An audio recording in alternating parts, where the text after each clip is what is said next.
घरात बाधा याचा हा दुसरा भाग आहे. पहिल्या भागात मी एक उपाय दिलेला आहे. आता हाही उपाय खूप फलदायी आहे. तुम्ही नक्की करून बघा. खूपदा ज्यावेळेस घरात असं वाटतंय की निगेटिव्ह आहे, कोणालाच सफलता मिळत नाहीये आणि एक आपण म्हणतो ना, की जसं मी आधीही म्हटलंय, की जेवायला बसल्यानंतर, ताटावर बसल्यानंतर भांडणं होतायत. घरात आल्यानंतर शांतता पाहिजे, ती शांतता नाहीये. कंटिन्यू कटकट होतायत, भांडणं होतायत. तर अशा वेळेस काय आहे, तर तिथे नकारात्मकता जास्त आहे. तिथल्या घरातल्या लोकांवर नकारात्मकता जास्त काम करते. मग त्याच्यासाठी आपण काय करायचं, हा एक उपाय मी आज छान देतेय. तो अमावस्येच्या दिवशी तुम्हाला करायचा आहे. महिन्यातून एकदाच करायचा आहे, परंतु तो कंटिन्यू करा. तुम्हाला त्याचा फायदा नक्की मिळेल.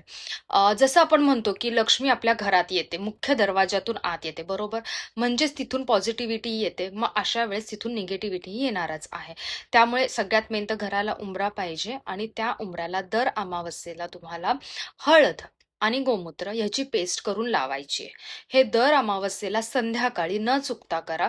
पुढच्या अमावस्येला तुम्ही परत एक नवीन पेस्ट लावा. ते तसंच राहिलं तरीही चालणार आहे. तुम्हाला वाटलं तर तुम्ही तो उंबरा पुसला तरी चालणार आहे. पण हां, ग्रॅनाइटचा उंबरा नको, जसं मी आधी म्हटलंय. तोपर्यंत चौकट पूर्ण होत नाही आपल्या घराची, ते त्रिकूट राहतं. तर तसं नका करू. प्रॉपर शास्त्रोक्त पद्धतीने उंबरा लावा आणि त्याला अमावस्येला हा लेप नक्की द्या. याच्याने खूप फरक पडतो. घरात सकारात्मकता यायला याच्याने खूप फायदा होतो. सो हाही उपाय तुम्ही नक्की करा. याच्यामुळे घरातील बाधा दूर होण्यामध्ये नक्की फायदा मिळेल.